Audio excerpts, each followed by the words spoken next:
Namaste, grand rising, beautiful souls. Welcome to day 24 of my Advent calendar. Today is the day that we will draw for the gift package, which will be custom created for you. And I will be sending a checklist. And of course, there will be surprises, but you will have a few options in your gift box. And I'm really excited, actually. This has been a wonderful, wonderful experience doing this, broadcasting every single day. It's been a real discipline, and I want to thank you all for your support. I got my new 2024 wee moon, and I'm going to read you something, of course, but I wanted to, there's a couple of things I want to show you. Clevis, I don't know if you're here, but this reminds me of you. Clevis is a Scorpio sun, and I just thought when I saw this cover, I thought, oh, that's the goddess Clevis. The goddess Clevis. Yeah.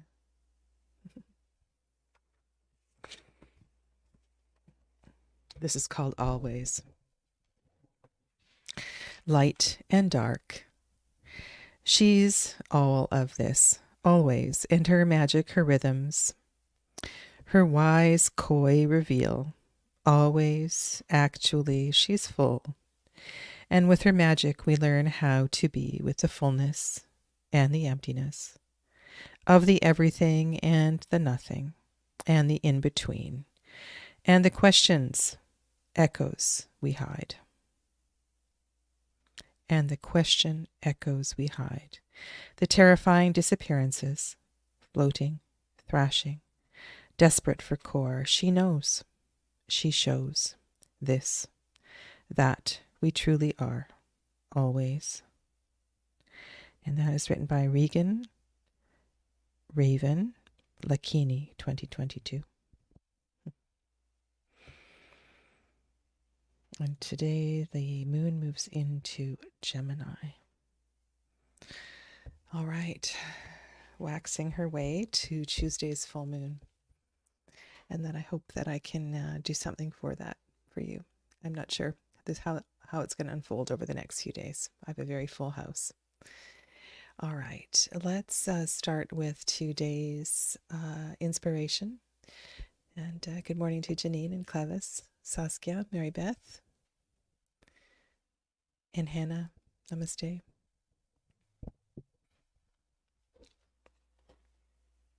I'm using the Wildwood Tarot today and the Fantastic Being Oracle.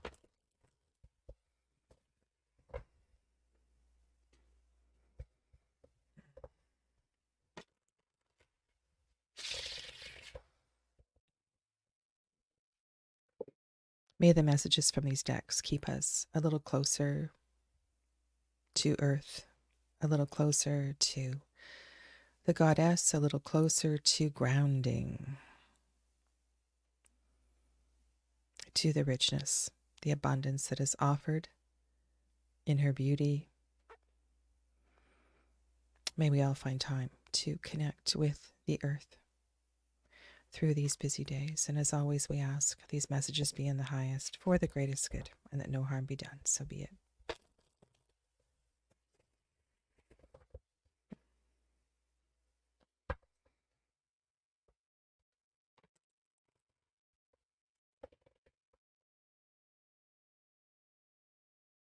Honestly, the paper in these decks is just something. We have Willow. Willow is the card, and I'm going to read you from the back. This is a water card. And in this deck, if you don't know it, there's a close-up, just a little tiny peek at each of the beings in this deck. It's called Fantastic Being. This is a out-of-print deck by Rebecca Lefebvre. The keyword is grace, and the suit is water. When life's challenges begin to feel impossible and your world starts to cave in, envision the grace and embrace the peaceful willow tree. Step through its long, flowing branches and elongated leaves. Sit in rapture and soak in its healing powers. Visualize yourself bending and flexing as the wind gently lifts its limbs through the dappled sunlight. Take assurance, knowing mistakes do happen. Disappointment ignites introspection and awareness, and goals transform as wisdom grows. Be kind to yourself. You are learning. How fitting for every single message we have been working with this last couple of weeks. Just beautiful.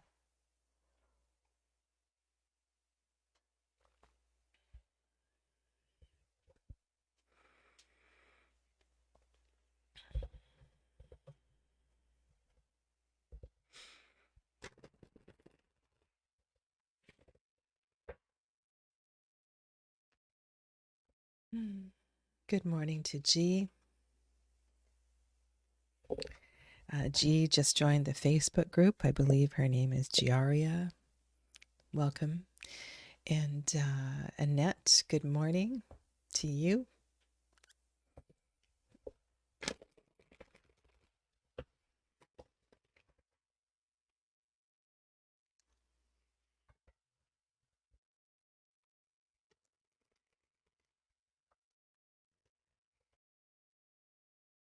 And if I really messed up your name, G, I apologize. I just thought it's just like a beautiful name. I would love to hear you say it in your own voice.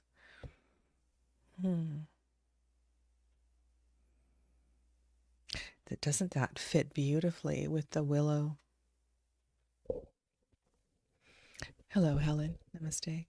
Sort of a, can you hear the wings? Listen. Listen for the wings of the kingfisher.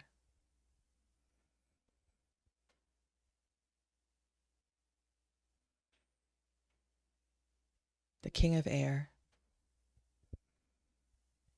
Focused, yet deeply responding and connected to all that is around them. Listen. Listen to the wings. And as you are out and about today, listen. Listen to the wings. Listen to the wind blowing through the trees. One of the things I love to do, I teach a yoga nidra practice regularly, and as part of I don't know if you know how to do this or this is something you've done, when we sit to meditate, there's certain exercises you can do to dial it down, right? To just sort of, transition and get into your meditation space. And if you begin to listen, you close your eyes and you listen for the furthest sound outside of your home, outside of your room. It may be something beautiful in nature. It could be something loud. It could be an airplane overhead. It could be anything. And you scan the sounds that are as far away as you can hear on your radar, just for a breath or two.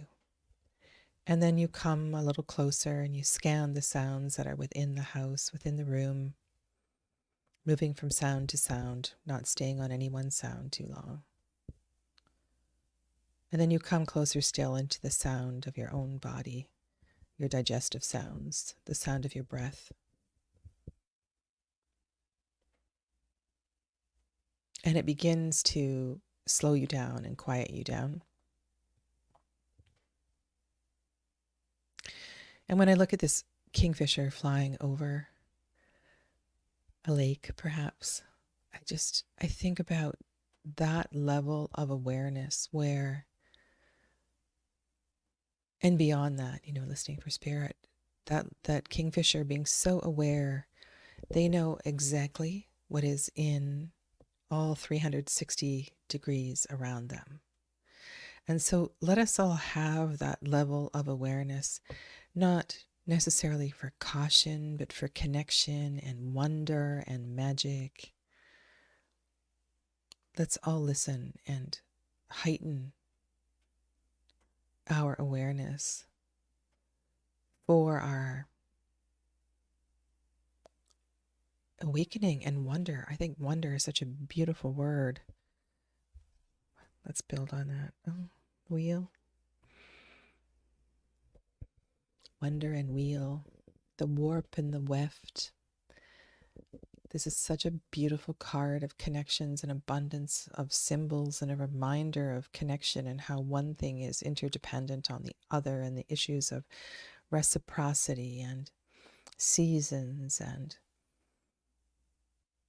being okay with the flow of things that are moving in and out. And so today, when you find yourself resisting, when you find yourself feeling disappointed, when you feel something arising that is less than high frequency, be the kingfisher. Be the kingfisher and flow with the energy that is around you.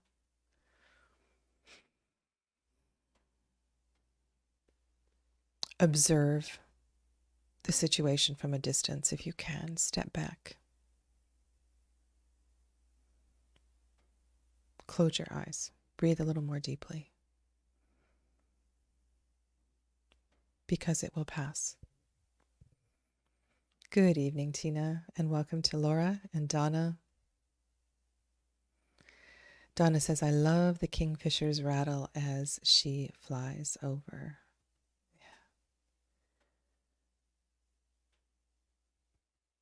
For me, right where I live, it's the ravens, and the ravens are just, I just love that. It's so beautiful. Yeah. Okay. Well, this is concluding our time together in this series, and today I thought I would do something very different for my favorite things. Now, many of you know. Interesting. Oh, there we go. Lost my pretty little banners. Many of you know about my years in Japan, and I had this. One of the things I loved to do was to go off into the middle of nowhere, which often involved a train, a bus, and a lot of walking. And I would go to pottery houses, akahara. No. Yaki. I can't even think of yakimono places. I would go off into the middle of nowhere and find and go to the kilns. And this was just something that I love to do. Often these are great grand adventures, often to the middle of a very rural Japan. And I would do this wherever I was. And if I was on a holiday, I would do the same thing. And I lived, so the bullet trains are not cheap, the express trains, but once in a while I would take the express train once a month at least and go to Kyoto and then take a bus somewhere off. And I would love to go and just go to these pottery kilns. And I remember there's one pottery festival that I went to annually in Kyoto that was just unbelievable.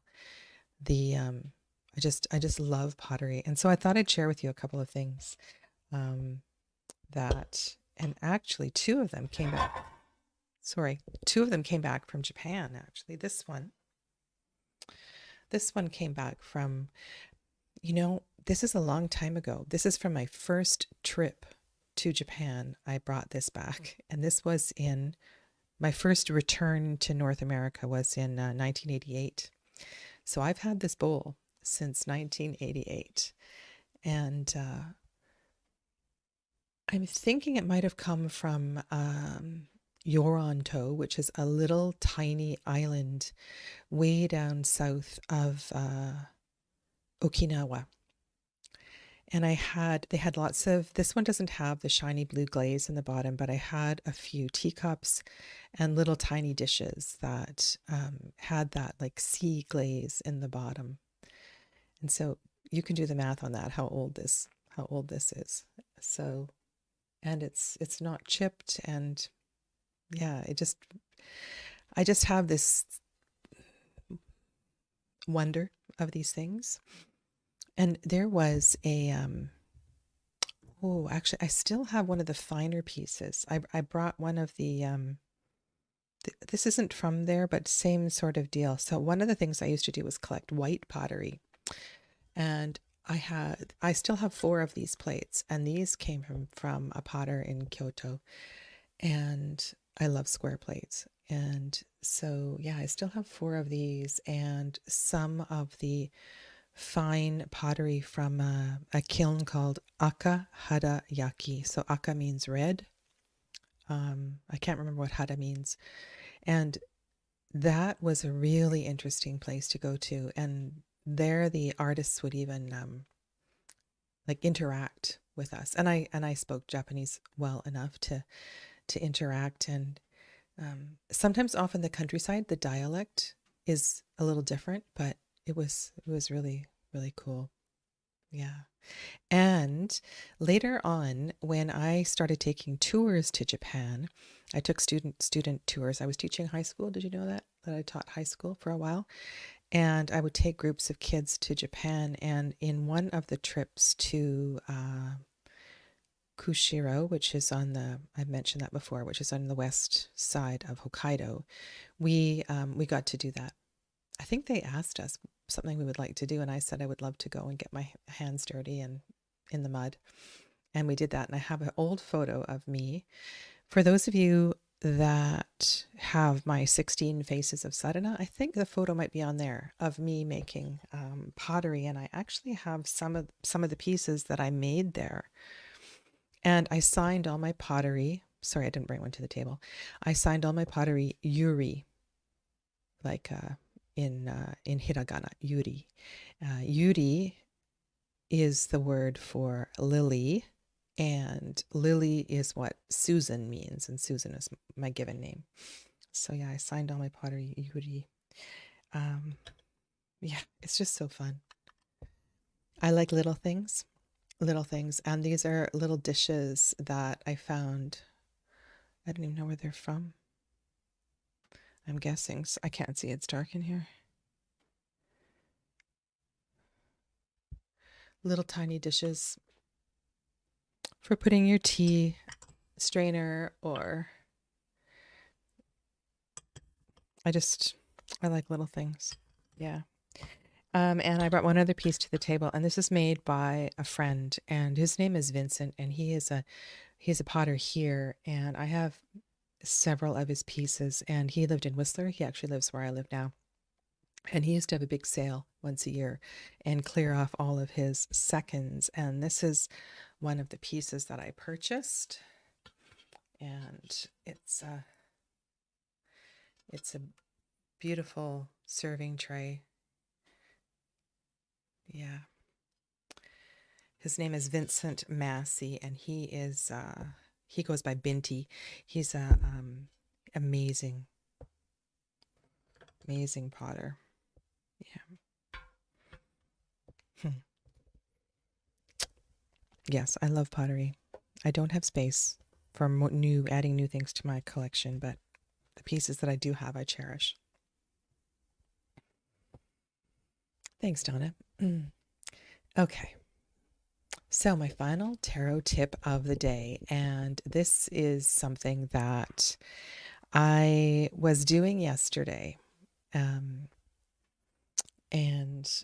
I wish I could show you step by step and actually do this and play music. And this is about building Spotify playlists for the tarot. And one of the things that I love to do is so you know how this happens on Amazon Music and all the music, you put a song on that you like, and then it starts to play things that are related to it. The AI figures out what kind of music you like. Well, what I often do is I will hear a song and I will pause, and then I'll click those, the three little dots, and I'll add it to a playlist. Well, I have a playlist for about 20 of the tarot cards. And yesterday I was thinking I need to build my Five of Cups playlist. And it's funny that the thread of songs that came on. Let's see if I can. And after all of the discussion about the Wonder Woman pose, I don't remember when we were talking about that, but this is a really good way to connect to your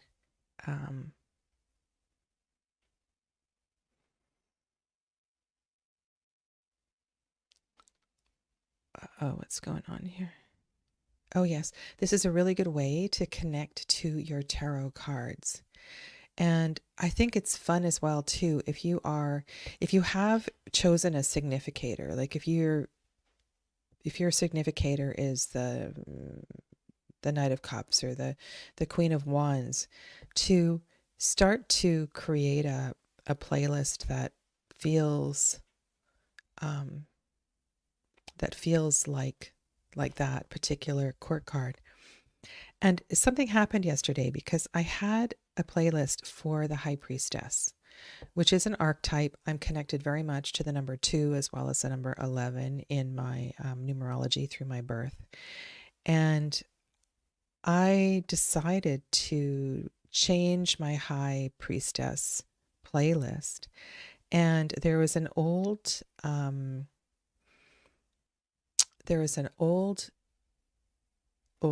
it's not old, this is the album cover. It's called Mother Divine. And I decided to change my High Priestess playlist to Sacred Sounds and go back to some of the favorite Devi mantras that are connected to the High Priestess. And so I put this one in, which is called Devi Prayer. It's a beautiful, beautiful song. And then I went through, I'd put in Adi Shakti and a few others, and I deleted, I had like Witchy Woman and a few other pop songs in there, and I decided to make the High Priestess playlist just sacred songs. And yeah, so I really like doing this. I think it's fun. Are my playlists public? No, they're not public. They're not public. I don't even know how to do that.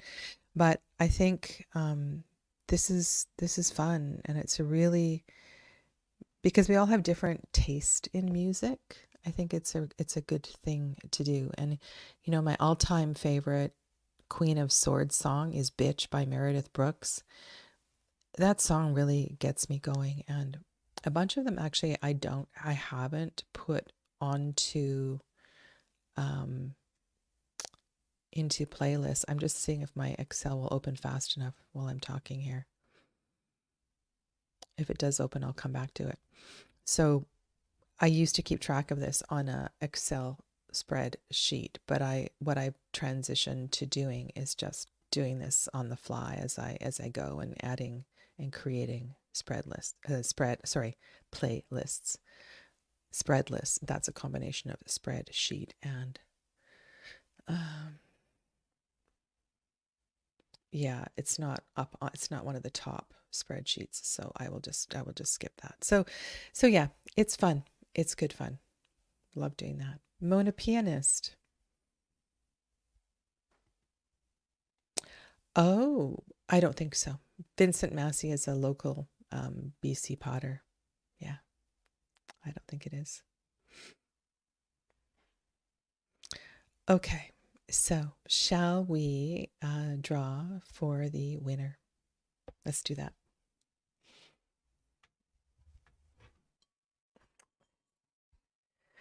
There are, I don't know how many. There's a lot of tiny, tiny little pieces of paper in here.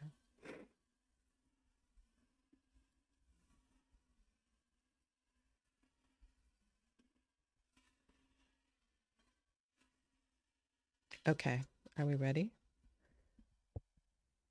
Uh-oh.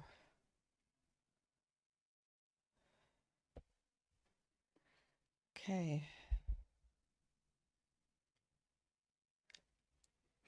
Here's the winner. Oh, can you see?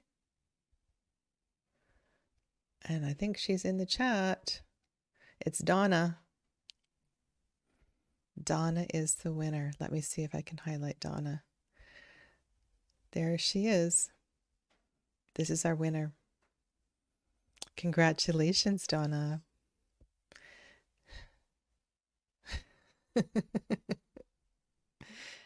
Oh my God. Okay. So everybody congratulate Donna.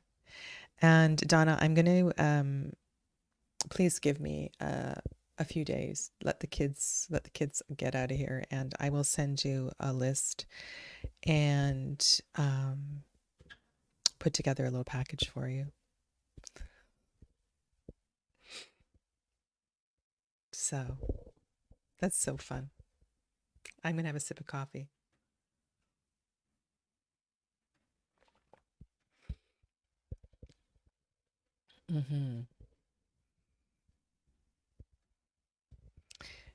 Well, it's Christmas Eve. It is 8:29 a.m. and today is going to be a little more food prep and beach walk and just having fun with the kids. And I want to thank you all so much. I want to thank you all so much for playing along here. And the next series will be posted very soon. Like I said, once the kids get out of here. And I love all of your feedback on the readings, the upcoming readings. So I will try to incorporate that. And I was lying awake thinking about it last night, of course. And so I think I'll do 15 minutes of public reading, and then I'll go more deep into it with members. So I really appreciate Casey. I think that was Casey's idea, and then Donna thought that was a great idea. So I will. That'll be the next series that's coming up. Okay. Thank you all. Thank you so much. Yes, and have a lovely holiday, and whatever's going on, know that everything is going to be okay. And please reach out if you need support. Okay. Thank you all. Blessings.